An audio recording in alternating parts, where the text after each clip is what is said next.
Let's talk about Charles and Diana's visit, 1983. This was their first overseas tour together. How were they received down under?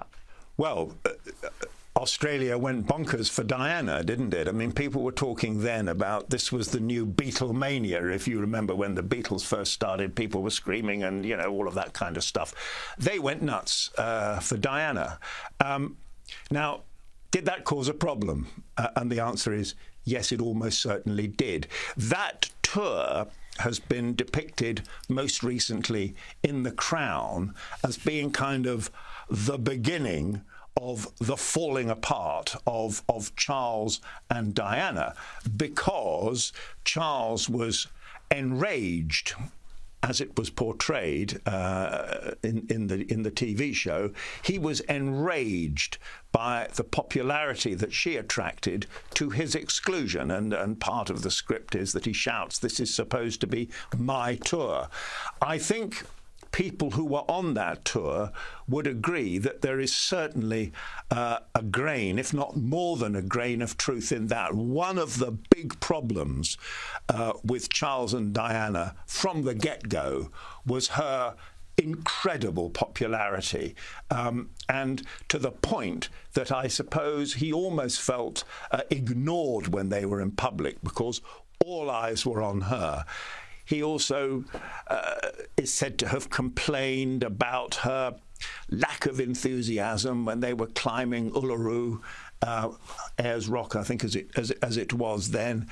You know, it was very hot and she couldn't make it, and, you know, she had to go back, and he complained, and one thing and another.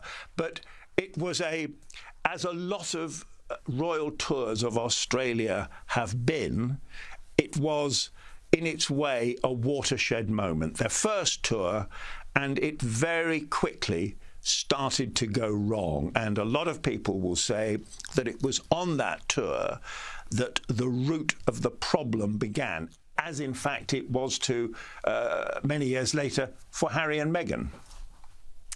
We want to get to that, to Harry and Meghan shortly, but, you know, looking at some of the vision of Charles and Diana, they did have some beautiful moments here in Australia. There's vision of them dancing together, for example, lovely vision of them dancing together.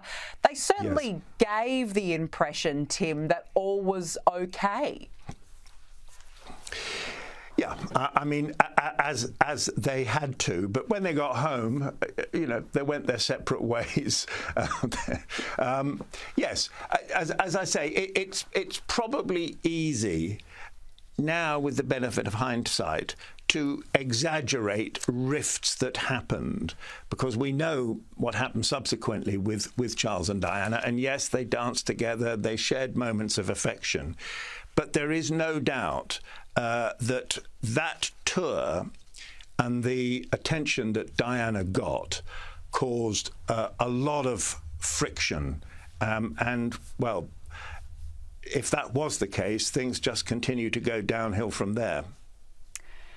Not all royals seem to love Australia. Harry and Meghan said that their 2018 visit changed everything. Did Australia break them?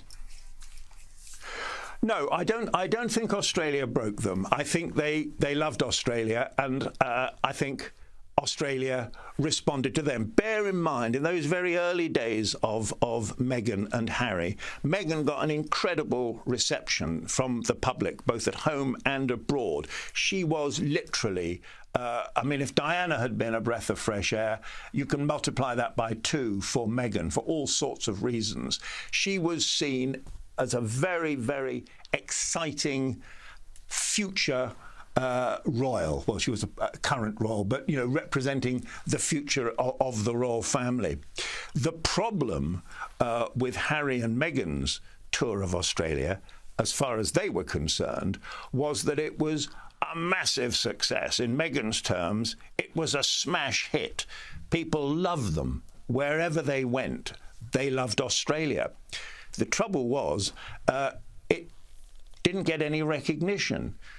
When they got back, you know, there were no trumpets, there was no fanfare. They just came back, and as far as palace officials were concerned, hey, it's another royal tour. You did fine. You did a good job. It's what expected of you.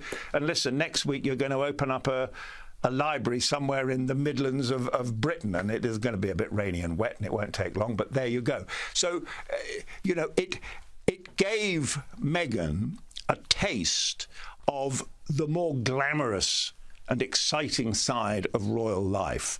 And I think she and Harry had expected that they would get much more praise and recognition from that tour. And in fact, according to them, all they got was resentment.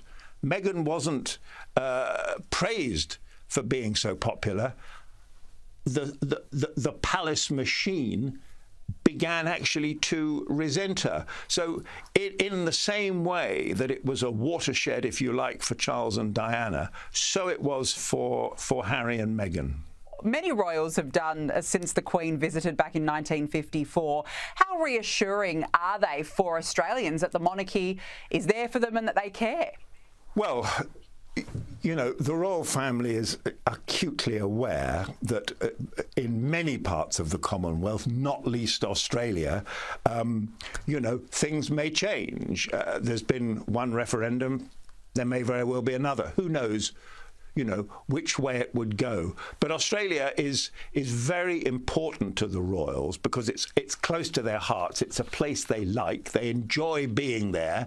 They always have a great visit there. The public responds to them very well. I was with the Queen there in 2011, which was her last visit to Australia, and really it was kind of her last big overseas tour.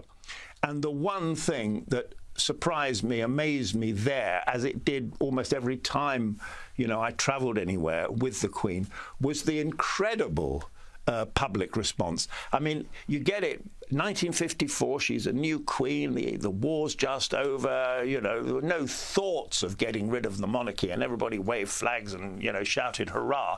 But society has changed. A lot of things have changed. We're not as deferential as we used to be.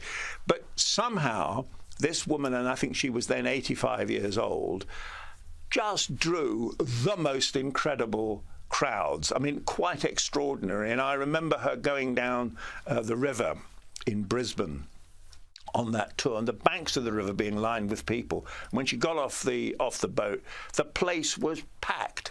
That's the pulling power of the royal family. It's whether you like them or not.